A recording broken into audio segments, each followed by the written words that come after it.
Buenas noches con todos. Desde acá, desde la inauguración de nuestro canal Voces Soberanas, hoy día tenemos como invitado al señor Carlos Mezares, etnocacerista, y al señor Josué Machaca, pragmático liberal, los cuales nos van a dar una exposición sobre la temática de sus ideas y sus pensamientos en este programa. Vamos a tocar diversos temas en los cuales se va a hacer la presentación de la objetividad y las ideas de cada uno desde su punto de vista o lo estudiado por ambos. Comenzamos con la presentación de cada uno de ellos. Por favor, señores, preséntense ante el público. Bueno, presento, soy etnonacionalista, ¿no? Lo siguiente, el etnonacionalismo es la reivindicación de la raza cobriza indígena sudamericana al poder político económico sobre la raza blanca 1% en el Perú, ¿no?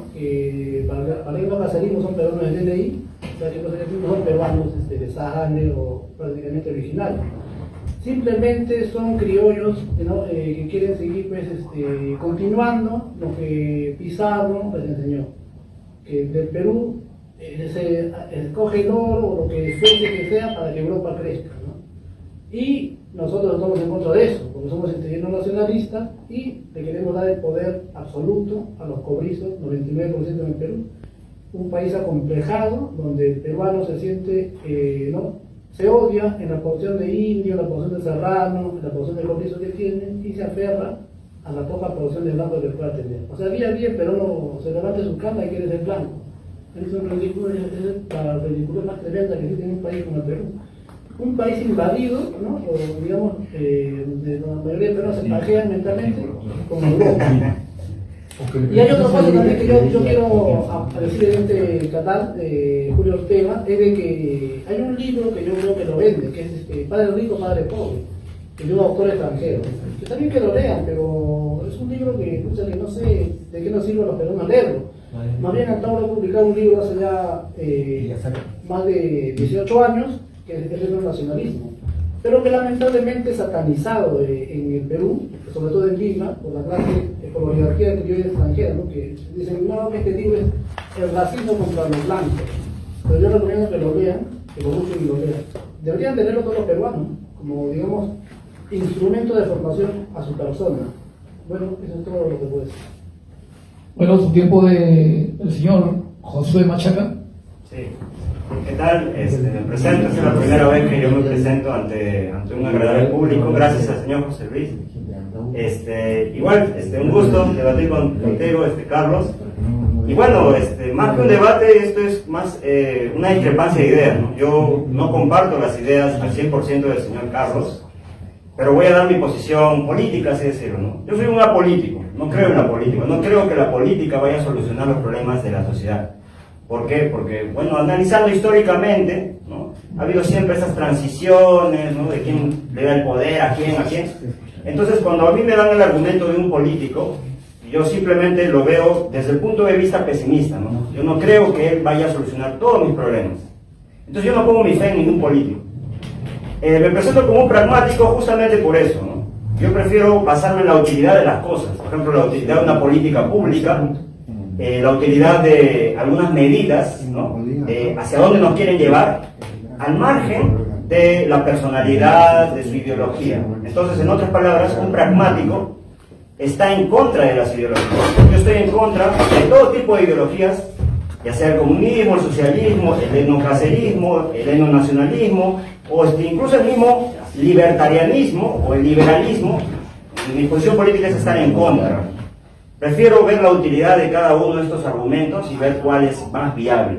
Entonces, yo crecí, por ejemplo, en Apurímac, he crecido en Cusco, he crecido en Lima, y desde ese punto de vista yo puedo discrepar un poco con mi compañero porque, bueno, ya vamos a entrar más en ese terreno, porque yo lo que he visto no es eso, no es la visión que él nos manda, ¿ya? Es una visión diferente. Yo creo que los peruanos, en su gran mayoría somos mestizos, ¿no? Existe una gran mezcla de sangres, de razas, y ahora en un mundo ya moderno, ¿no? Estar hablando de nacionalismo, estar hablando de etnias, ¿no? Es un poco ya confrontacional, es un poco ya de poner, ¿no? unos sobre otros. Yo he crecido en Abancay, he tenido amigos que son blanquiñosos, son más blanquiñosos, son más oscuritos. Yo no me fijo en eso, me fijo en sus ideas. Ya. Muy bien. Tenemos como segundo punto la exposición general de sus doctrinas, que bueno, se han adelantado a ellas, ¿no? Pero ahora, viendo un poco más cerca los temas que ustedes están presentando en este momento, quisiéramos hablar algo más sobre el aspecto filosófico de ellas, ¿no? A qué se direccionan, el contexto histórico, lo que rige a nivel peruano y mundial, ¿no? En qué pueden contribuir las ideologías de ambos en el desarrollo nacional. Adelante. Yo creo que en el país existe mucha idolatría hacia los políticos. Mi posición política, como les digo, es tener políticas públicas de largo plazo. Esa es para mí la solución del Perú. Lamentablemente eso no ocurre en el Perú porque vivimos en un tema confrontacional. Estamos cambiando a cada rato ¿no? Ministros, presidentes, no hay una política de largo plazo. Vemos a la ARCC, la Autoridad para la Reconstrucción con Cambio, he tenido como 5 o 6 jefes, he tenido la oportunidad de conocer a 2 de ellos. La verdad no tienen una visión. Entonces, la reconstrucción para el fenómeno del niño no va a suceder. No va a suceder, vamos a seguir siendo afectados por el fenómeno del niño, vamos a tener estos problemas. Entonces, lo que yo creo es que ya debemos dejar de estigmatizar y ver el tema de la realidad peruana como un tema confrontacional. Yo creo que ya debemos establecernos, dar estabilidad para que las personas puedan contribuir de su mejor manera a la sociedad y sobre todo en el tema económico. Bueno, ¿ya está su tiempo? No, falta todavía, Son 5 ¿5 minutos? 5 minutos. Sí, me falta, Entonces, acá me gustaría también expandir un poco lo que yo pienso. Miren, si bien no me estoy definiendo como un libertario o un liberal, lo que yo creo es que en muchas medidas es necesario que se restrinja un poco el poder de coacción estatal que tiene sobre los ciudadanos. Por ejemplo, el IGB que nosotros pagamos es un tanto alto para el servicio que nos dan. En otros países, cuando tú pagas los impuestos, los arbitrios, tú sabes hacia dónde van tus arbitrios, ¿no? Los arbitrios pueden ir para la biblioteca, puede ir para una biblioteca municipal, puede ir para un tema, ¿no? A un tema regional. Ahí se ve muy claramente hacia dónde va tu dinero. En Perú no sabemos hacia dónde va el dinero. Cuando pagamos impuestos es como una medida proactiva, no sabemos a qué se hace con ese dinero. Entonces muchas veces criticamos al gobierno, pero nosotros no sabemos qué es lo que se hace con el gobierno. En Perú hay un déficit de recaudación fiscal. Entonces, eso es en mucha manera lo que genera los problemas que tenemos hoy en día. Por ejemplo, el tema de la inseguridad ciudadana. San Juan del Lurigancho tiene una baja recaudación municipal y miren lo que está pasando. No tienen los suficientes recursos para combatir a la delincuencia. Lo mismo está pasando, por ejemplo, hoy día en Lince, en una zona que yo transito mucho, ¿no? Cuando me voy al trabajo, en uno de esos hoteles le han metido 3 granadas. Entonces, ahí va la crítica, ¿no? No tienen los recursos para poder combatir, ¿no? Recursos para dar limpieza. No sabemos en este país qué es lo que se hace con los impuestos, con todo lo que nos quitan arbitrariamente, ¿no? Nos quitan deliberadamente. Entonces yo lo que creo que ya, ¿no? Un poco liberalizar ese tema, ¿no? Dejar de ahorcar un poco el cuello de los que contribuimos y dejarnos, ¿no? Vivir tranquilamente. Sobre todo que la clase política deba responder a nosotros, que somos los que los sustentamos, ¿no? Sus ingresos, ¿no? De toda esta clase política. Está un tema esto de los caviares, me gustaría saber también qué piensa del tema de los caviares, ¿no? Los caviares son unas personas que están muy incrustadas en el Estado, pero yo entiendo que mi contrincante va a llevar esto a un terreno más entre buenos y malos, entre, ¿no? Justamente acá me puse la gorrita para que no me diga que yo no soy del pueblo, porque me han dicho que no soy del pueblo, no soy del pueblo, que quiero ser blanco y no sé qué cosas.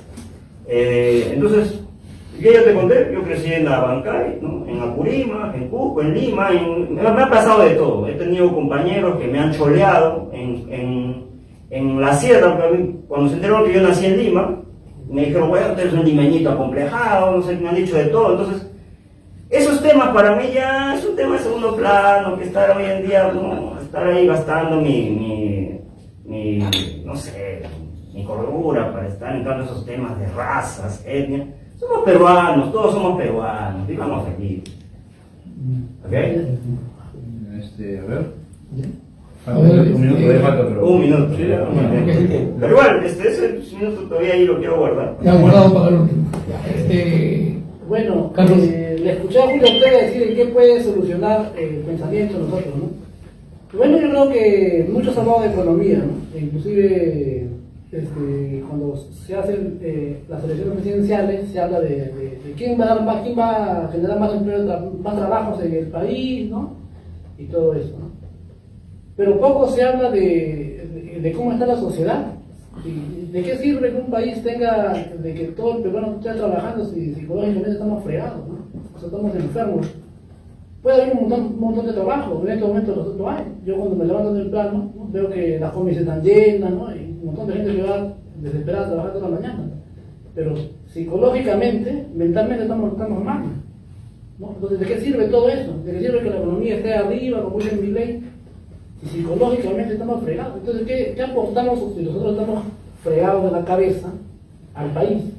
Nada, pues viejo. Por más que yo tenga plata, te violo, te mato y te discrimino como Machaca lo han discriminado. No sirve de nada, yo creo que si no solucionamos el problema de autoestima, la autoestima de Perú y de identidad, de cómo yo me identifico o con qué me identifico. Por ejemplo, ¿no? Yo no podría decir,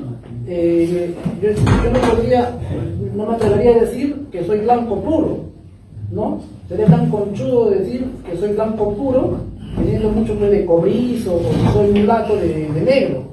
Eso es una ridiculez tremenda. Entonces el peruano, día a día, como repito, por más trabajo que tenga el peruano, por más que venga un liberal, un blanco cara pálida, alienígena como Milei, a querer decirnos que con su economía libertaria va a solucionar el país, yo creo que es una estupidez en el Perú.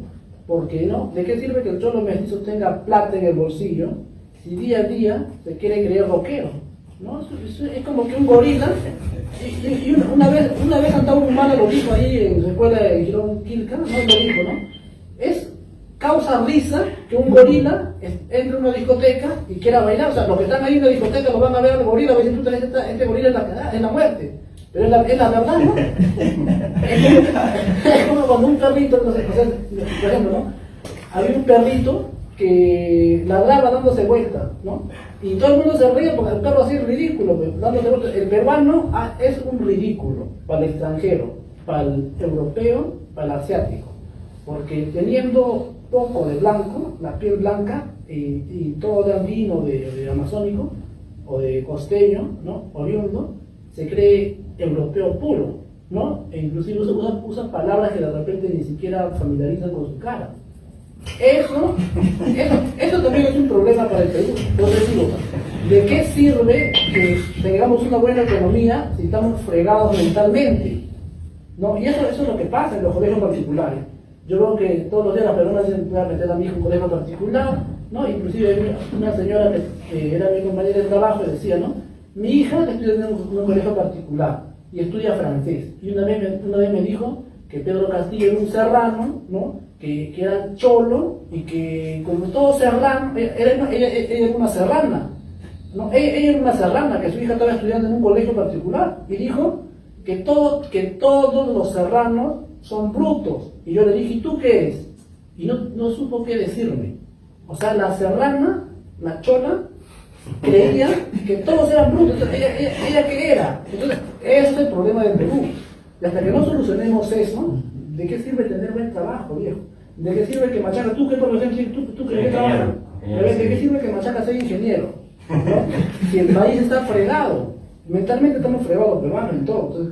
Entonces el Raúl Humala, ¿no? Viendo todo eso, dice, no, este país tiene una cultura que sobresale, ¿no? Es una cultura propia, aunque tiene algunas combinaciones con la negra y la blanca, al igual que la India o Asia, donde también ha habido invasiones, ¿no? Es lo normal, pero tenemos que rescatar eso. Por ejemplo, este sombrero que yo me estoy poniendo, de repente ahora lo usan los ayacuchanos, creo, ¿no? Lo usan. Y los ustedes no usan ese sombrero. En España también. Los de Huancavelica, no, escúchame, sí lo usan, sí. Pero le han dado un toque le han puesto ¿cómo se llama? Una franja. Una franja con bordados andinos, ¿no? Como diciendo que lo he combinado lo europeo con lo andino, ¿no? Entonces los compatriotas de la sierra usan sombreros así la mayoría. Igual que las mujeres usan, pues, esa combinación, nadie se está yendo en contra de esa combinación, sino que esa cultura naciva, es cultura propia, no existe en otro lado. De repente los europeos también lo usan, porque es de ellos, ¿no? Pero nosotros tenemos que realzar esa cultura. Pero vemos que día a día esa cultura, sobre todo en Lima, ¿no? Donde, como decía un compatriota neocacerista, Lima es el centro, es el aeropuerto de los extraterrestres. De ahí viene el platillo volador, se coloca ahí y empieza a jalar a los cholos mestizos y los atonta, ¿no? Parece que fuera así, cierto, ¿no? Porque justamente en Lima es donde se denigra toda la cultura, las tradiciones que vienen de diferentes provincias. Entonces, cholo que viene a Lima trata de blanquearse, ¿no? Es que está como en la película de Tulio Loza, ¿no? Que él lo retrataba así, ¿no? Tulio Loza se vino a Lima, después se fue a su pueblo y decía, no, ya no uso jota, ¿no? Ya no como cancha, ¿no? Entonces, esa película en la vida real es cierto, pero terminé ahí, ¿no? Ya, muy bien. Ahora vamos a tocar otro de los aspectos que son muy importantes, el aspecto que atañe a todos en general, en la mayoría de los peruanos. Esto se refiere al aspecto económico, ¿no? Sus principios y su aplicación a la realidad de este país. Claro. Por favor, ¿tienen la palabra? Sí, bueno. Sí, claro. En primer lugar quiero decir que yo deslindo ya. Ahí hay comentarios un poco ya, ¿no? Racistas. Entonces, si esto lo llevamos a un terreno, ¿no? Por ejemplo, si ahorita esto lo ponen, no sé, se hace viral, no sé. Me va a pasar lo de el combatiente, ¿cómo se llamaba? ¿No? De Maicelo, ¿no? Que entrevista a Macaná y no sé, y empiezan a hablar y se le va de la mano, ¿no? Y le van a echar la culpa a Maicelo, ¿no? Entonces, yo deslindo, yo quiero llevar este diálogo a ese tono, ¿no? Donde hablar de serrano, negro, me parece ya muy altisonante. No me gustaría denigrar a una persona. Para mí todos son iguales, no tengo ninguna diferencia, ¿no? Cuando voy a la calle yo no miro quién es blanco, quién es mestizo, quién es negro, yo solo veo seres humanos, veo personas. Entonces, en primer lugar eso, ¿ya? Ahora voy a dar mi posición respecto al tema de economía, ¿no? En este caso, siempre me dicen, bueno, si eres liberal, entonces defiendes a Milei. Yo, la verdad sé muy poco de Milei. No es que soy un fanático de Milei. Como les digo, ¿no? Yo no creo en las ideologías. Para mí el señor Milei tiene su ideología. No comparto con él todo lo que dice, ¿no? Por ejemplo, hay un tema que habla de que no existe el cambio climático, un montón de cosas que está diciendo y yo no comparto. En lo que sí compatibilizo con el señor Milei, o con los grupos liberales en general, es mi crítica que hago al Estado. El Estado en el Perú, por ejemplo, yo estoy haciendo un trámite en el MTC. Voy 4 meses haciendo un trámite. Un trámite que yo lo inicio en la Municipalidad de Lima, ¿no? Es un tema con una licencia, un permiso.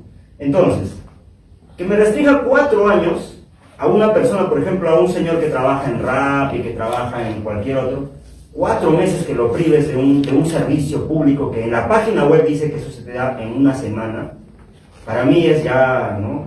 Vivir en una clase donde todos, ¿no? Y cuando me quejo, me dicen, bueno, pues vete a otro lugar y saca en otro lugar. Pero ¿dónde está el monto que has invertido? ¿Dónde está todo esto que tú ya has contribuido, toda esta mafia, toda esta falla del sector, del Estado que tenemos? Y yo tengo que conformarme con eso es lo que me dicen, ¿no? Entonces, en eso, particularmente esa es la crítica que yo hago al tema de los servicios públicos. Dentro de las entrevistas que yo hago en YouTube, ¿no? Estoy con mi nombre, José Machaca, intento encontrar los puntos de vista de distintas personas, ¿no?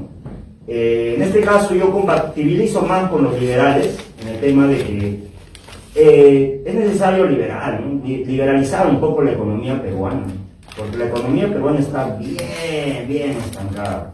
Entonces, por ejemplo, él me dice, no, yo veo que las combis están llenas y por eso hay trabajo. Bueno, pues tu percepción. Yo veo un montón de gente que está trabajando en motos, que está arriesgando su vida, que no tienen permiso. Yo asumo, estoy haciendo una estimación, un 40% de sus motociclistas tienen licencia. Y vas en las calles y vas a ver un montón de accidentes de moto, de gente que no tiene licencia. Según la gestión de hace una semana decía que el 60% de los conductores tiene licencia de conducir vigente. ¿Por qué? No hay una mafia en el MTC, no hay una mafia en Concham, en todos estos concesionarios que hacen todo este tema de la licencia. Es todo una burocracia inmensa que hay en el Perú.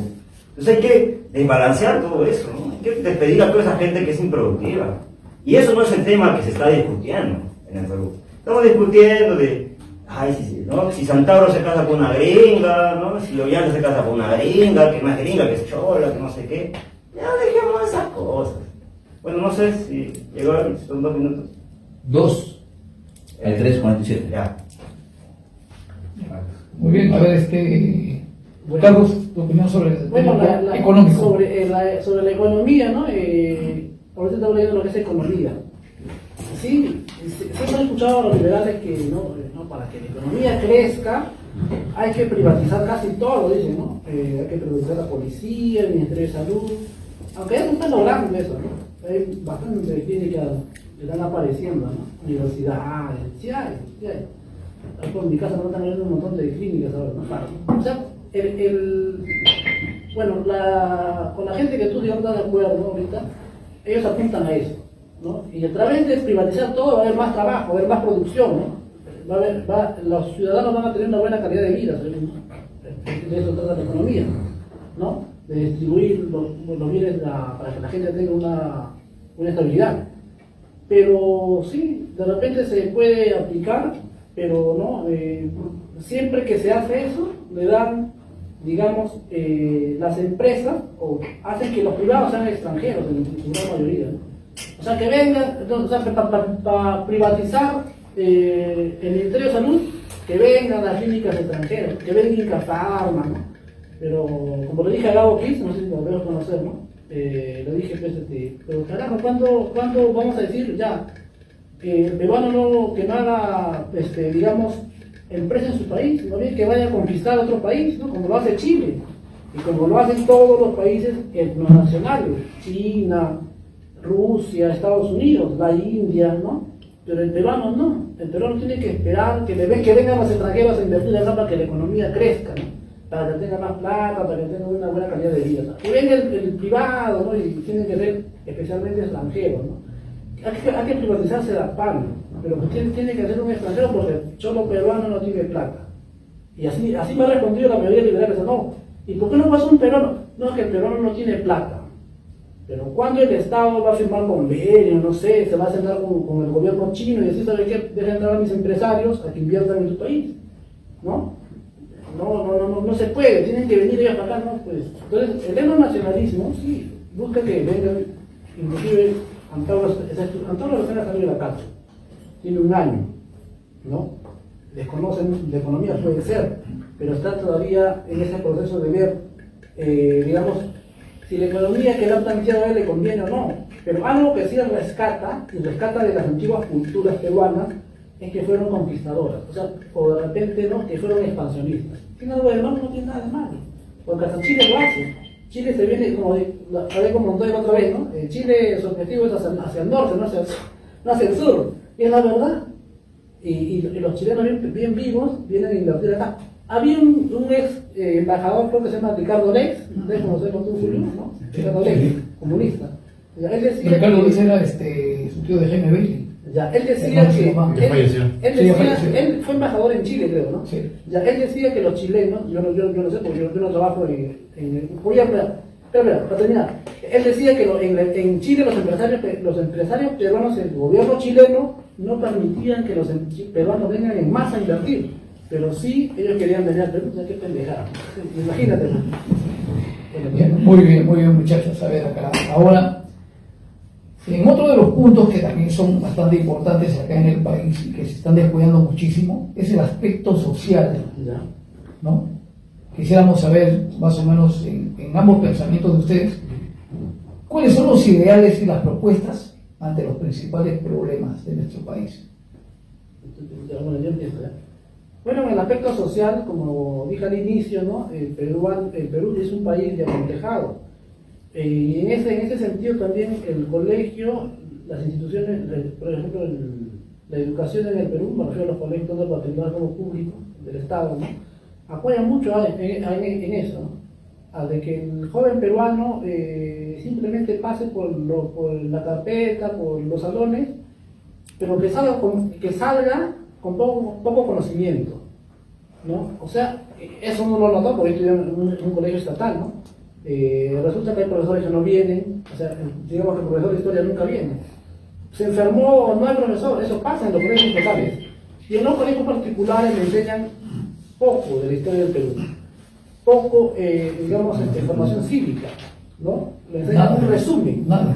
Entonces, si el Estado peruano está creando jóvenes con poco conocimiento, ¿qué se puede esperar pues, de una sociedad? Mototaxistas, o gente que solamente estudie turismo, ¿no? Para que sea los felipillos de los extranjeros. El Perú es un país que da lástima, ¿no? Porque solamente crea, digamos, obreros, no crea genios. Y si hay un cerebrito, se lo lleva a algún país potencia como Rusia, China, ¿no? Se lo separan, así es simple, ¿no? Lo engatusan bien bonito y se lo llevan. Por algo en los colegios, a mí me da lástima, que digan, los mismos profesores digan, las mejores universidades están en Estados Unidos. O sea, desde ya en el colegio le dicen a los chiquillos que el Perú no vale ni mierda. Y cuando un profesor va a decir, carajo, ¿no? Luchemos para que se cree una buena universidad en el Perú. Y a mí me da lástima porque mi sobrina está en el colegio y le dijeron eso, que las mejores universidades están en el extranjero. O sea, un profesor peruano diciéndole eso, imagínate. Entonces, el etnocacerismo busca reforzar la educación, pero no tanto la educación solamente para los colegios, sino en el ejército, en la policía, en las universidades.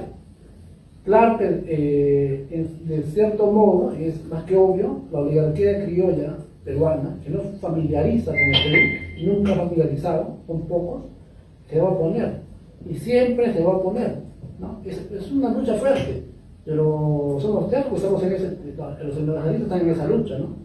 Y bueno, en el aspecto social, ¿qué te puedo decir, Julio? Apuntamos a eso, a que la educación se refuerce en base a este libro, ¿no? Tiene algo malo, no tiene nada de malo, Machaca no lo ha leído, él piensa que es racismo. No es racismo, es un proyecto nivelador y un proyecto de subsistencia. Imagínate que los comercios desaparezcan, ya solamente los verías en los museos, es como los dinosaurios, ya no existe ningún dinosaurio, ya no existe tampoco el oso panda, simplemente es un recuerdo. Entonces los cobrizos luchan por existir, por no desaparecer. ¿Tiene algo de malo? No tiene nada de malo. Bueno. Sí. José, Ya. ¿tu turno? Bueno, en el tema social, ¿no? El tema social. Así es. A ver, vamos a entrar al terreno social, que es un tema bastante amplio, hablar de las sociedades. Uf. Como yo comentaba, yo nací acá en Lima, yo crecí en Apurímac, en Abancay, crecí en Cusco, y me he dado cuenta de algo muy importante. Las personas de las capitales de estas regiones muchas veces tienen un tema de confrontación con las personas que están más en provincias que son más rurales. Por ejemplo, si tú ves no sé si conoces a Apurímac, en la provincia en la ciudad de Abancay nomás, son más blanquiñosos, ¿no? Pero si tú te vas a Andahuaylas es otra provincia, ¿no? Hay un tema ahí donde la gente es un poquito más conflictiva, ¿ya? Mi familia proviene de Aymaraes, que es una provincia de donde viene también Dina Boluarte. Yo le he preguntado a mi abuela, me dice que ella es prima segunda de Dina Boluarte. O sea, Dina Boluarte más o menos tiene mi esto. Ahora, antes que me odien, antes que me tiren piedras, yo detesto a Dina Boluarte, ¿no? Dina Boluarte es de lo peor. Pero la vez pasada estaba leyendo Hildebrand y decía que Dina Boluarte es una hacendada, que no es gamonal, que tenía esclavos, no sé qué cosa estaba diciendo, estaba leyendo el artículo. Y yo digo, bueno, acá hay un sesgo, ¿no? Acá hay un sesgo tremendo. Entonces, ¿qué va a decir de mí Hildebrand, ¿no? Que mi abuelo es un gamonal, que mi abuelo es tiene un terrateniente. No es así, la historia peruana hay un tema ahí cultural. Si tú te revisas, chécate las historias de todas estas provincias de Ayacucho, Apurímac, checa todas las historias. Cuando llegaron los españoles, cuando ya estaba en todo este proceso de independencia del Perú, cuando ya, ¿no? O sea, luego ya de terminar el virreinato y todo este tema de transición, cuando nace la república, las personas como tú y como yo, que hablamos el español, convivían con etnias originarias, ¿no? Por ejemplo, en Aymaraes hay una zona que se llama Xcaret. Era una etnia, eran tribus incas que habían subsistido, pero estoy hablando del siglo XVIII, ¿no? Habían subsistido, estaban ahí, estaban en el monte. Y mi abuelita me cuenta, ¿no? Me dice, no, sí, yo en alguna oportunidad he interactuado con los Xcaret, porque ellos hablaban un quechua más puro, ¿no? Ella quería, mi abuelita habla quechua. No sé si tú hablas quechua. Bueno, termina, tú te digo. Pero, ¿hablas quechua, sí o no? No, alguna palabra. No. Algunas palabras. Yo no hablo quechua, me gustaría aprender quechua. Mi abuela habla perfectamente el quechua. Entonces, yo le pregunto a mi abuelita, ¿qué? Pero, abuelita, ¿tú cómo ves este tema cultural, no? ¿Tú cómo te identificas? ¿Cómo te autopercibes? ¿Tú crees que eres mestiza? ¿Qué, no? Digo, esas son tonterías, me dicen, ¿no? Yo, la verdad no entiendo, mi abuelita me dice, ¿no? Yo no entiendo por qué en Lima, la gente, ¿no? Que acá se necesita más trabajo. Mi abuelita, dicho sea de paso, es analfabeta, no sabe leer ni escribir, pero sí maneja su verbo, entonces, conoce mucho, conoce la historia. Entonces ella me dice, ya, estas cosas hay que dejarlas de lado. Yo no entiendo cómo está Castillo en el poder, me dicen, ¿no? Cómo está Castillo, que miren cómo nos ha dejado toda la provincia, ¿no? Todo lleno de revueltas, tengo problemas, me da miedo salir a la calle, ¿no? Este tema de Andahuaylas, como digo, estaba bien fuerte en la época cuando metieron a la cárcel a Castillo, hasta que todos se levantaron, y mi abuelita dice, no puedo salir a la calle, no sé si me van a tirar una piedra, si van a venir los de Andahuaylas. Entonces, ¿no? Hay un tema cultural, ¿no? Yo creo que el peruano ya es un país que ya debe superar este tema ya cultural. Existen etnias incas hoy en día en el Perú, etnias incas. Lo que tenemos son etnias amazónicas, ¿no? No he visto etnias. Yo, tanto en Apurímac y en Ayacucho, somos más chancas, ¿no? Somos más, hemos venido de los chancas. Los chancas se pelearon con los incas, eran guerreros, ¿no? Entonces a mí me dicen, tú no te identificas con el pueblo. Yo me identifico con los chancas, ¿no? Yo guerrearía, si no hubiesen llegado los españoles, yo guerrearía con los incas. Porque es un sistema imperial, es un sistema que ¿no? Quería someter a mi pueblo, ¿no? Y digo mi pueblo, yo desciendo de ahí, ¿no? Entonces, yo estaría en contra, ¿no? De todo este sistema coactivo que tenían los incas, de ir, ¿no? Decir, vas a pagar mi tributo o si no te invado, ¿no? Yo estaría en contra de eso, ¿no? Pero hoy en día ya hemos pasado de los incas, del virreinato, a los caviares que gobiernan y que viven más cómodos que los españoles, viven más cómodos que toda esa gente. Sí, ahí. Muy bien, a cada minuto se va haciendo interesante, esto ya queda pendiente la respuesta de nuestro amigo Carlos y ver qué cosa es lo que va sucediendo en el trayecto de esta conversación. Bueno, continuamos entonces con este conversatorio. Conversatorio debate. Sí, porque, o sea, en un debate creo que sería un poquito más fluido y las preguntas también serían un poco más fuertes, ¿no? Porque acá se están analizando ciertos temas y de los cuales cada uno me pongo como mi ley. No, claro. Bueno, entonces, toquemos entonces el siguiente tema, el siguiente punto que viene a ser el análisis político de Antágoro y el de Milei. ¿Qué opinan cada uno de ustedes sobre los aspectos de las personas que más o menos tienen cercanía con ellas? Ahorita hay un debate, ¿no? El domingo se elecciona, si hay debate ahorita. Sí, están debatiendo. Ya. Tú vas a hablar de Milei, yo de Antágoro. Claro, al revés. Claro, así Al revés. ¿Quién es el tuyo? Claro, dentro de esto pues, vamos a ver qué piensan cada uno, ¿no? ¿Qué piensa Carlos de Milei? ¿Qué piensa de Antágoro? ¿No? Claro, ya bueno, antes para empezar, te quería responder lo que dice las quechua, ¿no? Por eso que el cacerismo, como dice en este libro, habla de etnias. Cuando se habla de etnias, no solamente dice los incas. Los incas, yo siempre he dicho, los incas son del Cusco. eran en estos tiempos, como dijo un amigo, los incas serían los millonarios del Cusco. Y tú también que dices que los chancas, claro, los huancas eran de la tierra de Jorge Romaní. Y por eso se habla de etnia. Cuando se habla de etnia, se habla de diferentes, de la raza cobriza, que llega hasta el Caribe, porque allá en tierra está taínos, ¿no? Y, por ejemplo, los mapuches, los charrúas, y en la costa norte, los mochicas, acá los yungas. Entonces se habla de etnias, pero de una raza, que es la raza cobriza. Diferentes idiomas, pero una sola raza. Igual que en Europa hay un montón de etnias blancas, ¿no? Ahora, con respecto a Milei, yo creo que Milei, ¿por qué Milei, inclusive en la tele todavía no pasaron una nota en Canal 5 24 horas sobre Milei, que tiene mucha acogida con los jóvenes de, digamos, 20, ¿no? 20 a 30 años, creo,